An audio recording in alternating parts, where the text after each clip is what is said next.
घन जो होता है यह वर्गों का समूह होता है। मना दो, वर्गों का क्या होता है? समूह होता है। अब देखो, और घनाभ जो होता है वह आयत से मिलती जुलती क्या होती है? आकृति होती है। वर्ग हम उस चतुर्भुज को कहते हैं जिसकी चारों भुजा क्या हो? आपस में बराबर हो एवं प्रत्येक कोण कितना डिग्री के हो? 90 डिग्री का हो। ऐसे भी कह सकता है किसी वर्गाकार का एक कोण होता है पूरक, समपूरक, ऋजु पूरक, इनमें से कोई नहीं। तो क्या कहोगे? पूरक। समझ गया? और इसमें जब दो कोणों सुनो, यदि ऐसा चतुर्भुज जिसकी सभी भुजाएं आपस में इक्वल हो एवं कोण उसका क्या हो? समकोण हो। ऐसा चतुर्भुज जिसका केवल आमने सामने की भुजा क्या हो? बराबर हो, लेकिन प्रत्येक कोण 90 डिग्री के भी इक्वल हो। समझ गया? इसमें चारों बराबर हो और इसमें केवल आमने सामने की भुजा बराबर हो। यदि हम मान लेते हैं P Q R S, P Q बराबर 5, ओ आर पी क्यू बराबर 5, क्यू आर बराबर 3, तो एस आर बराबर इक्वल टू व्हाट? तो कितना दोगे? हम चतुर्भुज के नियम से जानते हैं कि आमने सामने की भुजा क्या होती है? बराबर होती है। आमने सामने की भुजा क्या होती है? बराबर होती है। होती है कि नहीं होती है? इसीलिए इसमें क्या होते हैं? तो वर्गों का चचेरा मसेरा जो भी कहो, इसका संबंध इससे है और इसका संबंध किससे है? इसको हम कहते हैं घन, इसको क्या कहते हैं? घनाभ। अब इसमें देखो, सबसे पहले इसका चित्र कैसे समझेंगे कि कौन घन है और कौन घनाभ है। तो तुम लोग लूडो का गोटी तो सब दिन देखा होगा, उसमें देखना उल्टा पुल्टा करके, तो जैसा आकृति तुम लोग को दिखता हो वह समझ जाना कौन चीज दिया गया है? घन। पासा जानते हो, लूडो के गोटी को ही दूसरे रूप में क्या कहा जाता है? और ईंट पूरे जो हुआ घनाभ, आधे भाग को काट दो तो वो क्या हो जाएगा? घन। तो घनाभ तो जानबे कर, तो आयताकार आकृति क्या हो? ईंट हो, किताब हो, कलम हो। यदि कलम होगा क्या होगा? कॉपी दे सकते हो, उसी को तो हम किताब कहते हैं। अब देखो, घनाभ का हम अभी इस चैप्टर में मात्र अगर हमें इतना सूत्र याद रहेगा तो इस चैप्टर पर हम क्या करेंगे? एक चैप्टर खत्म कर लेंगे इस सूत्र पर। इसमें अगर हमें इतना सूत्र याद रहेगा, इतना पर भी हम एक चैप्टर को क्या करेंगे? खत्म कर देंगे। लेकिन ऑब्जेक्टिव पैटर्न जब आता है, कभी पूछता है घन की विकर्ण की संख्या होती है, तो विकर्णों की संख्या कितनी होती है? अब यह घन का विकर्ण, मान लो कि यही घन अध का ईटा है, सोच ईटा है कि अध का ईटा है? सपोर्ट है। तो विकर्ण किसको कहते हैं? एक शीर्ष से दूसरे शीर्ष को कोना को मिलाने जाने वाली रेखा को विकर्ण कहते हैं। ये हो गया तुम्हारा एक घन। ले लो, यहाँ से यहाँ मिलाएंगे, यहाँ से यहाँ कई बार खींचे? एक। यहाँ से यहाँ कई बार खींचे?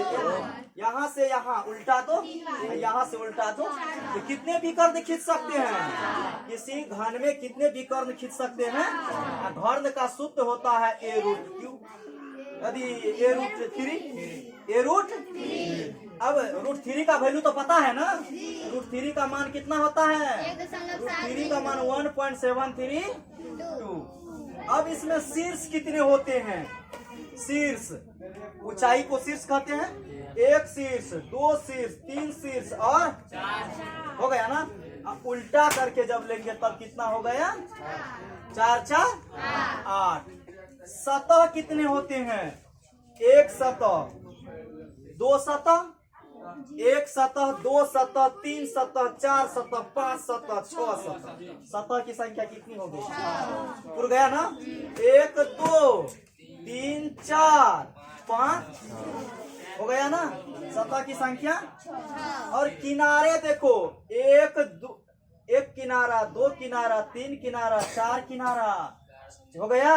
4 दूनी 9 किनारा, 10 किनारा, 11 किनारा, 12, संपूर्ण सतह 1 2 3 4 दूनी 9 10 11 और इसीलिए संपूर्ण किनारा कितना हो गया?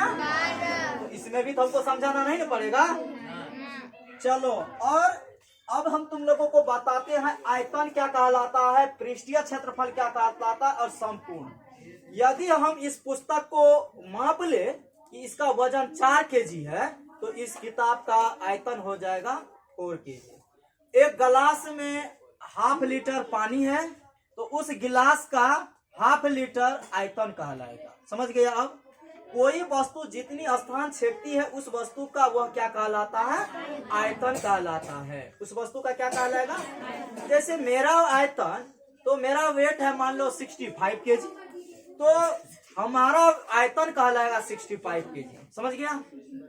अब देखो, वक्र पृष्ठीय, वक्र का मतलब होता है चारों ओर। वक्र का मतलब, अब हम इसको मान लो मेरा हाथ जो है एक मेज है, क्या है? ये मेज पे क्या करते हैं? वक्र देखते हैं। क्या देखते हैं? हमारी निगाह जहां तक जाती है इक्वल टू वक्र कहलाती है। तो मेरा निगाह यहाँ पर जाता है, यहाँ पर जाता है, इधर नहीं जाता तो घूम के उधर जाता है, इधर जाता इधर। लेकिन मेज के तले में जो यह सटल भाग है इसको देख सकते हैं, पूरा भाग इसका मतलब हम नहीं देख पाते हैं। तो वक्र में क्या होता है कि पूरे भाग नहीं दिखाई पड़ती है, इसके इर्द गिर्द जितने भाग दिखाई देगी वह उसका क्या कहलाता है? वक्र। लेकिन संपूर्ण में इधर उधर सीधर उल्टा पलटा सल्टा जिधर मन वैसे करके देख लेते, यह क्या कहलाएगा? संपूर्ण। तो इसका आयतन कहलाता है AQ, मतलब ए मतलब भुजा, भुजा गुना भुजा गुना संपूर्ण पृष्ठीय वक्र पृष्ठीय क्षेत्रफल को हम ए से, आयतन को भी से, संपूर्ण को जहाँ ए रहेगा तो समझ जाओगे वक्र, एस रहेगा तो संपूर्ण।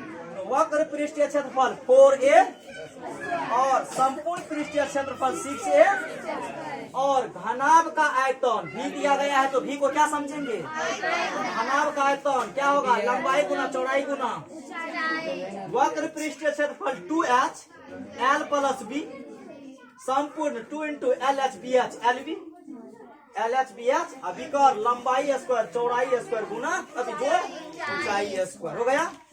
इतना को अगर याद रखेगा तो इससे संबंधित हमको ऑब्जेक्टिव और ये बन जाएगा। ठीक है?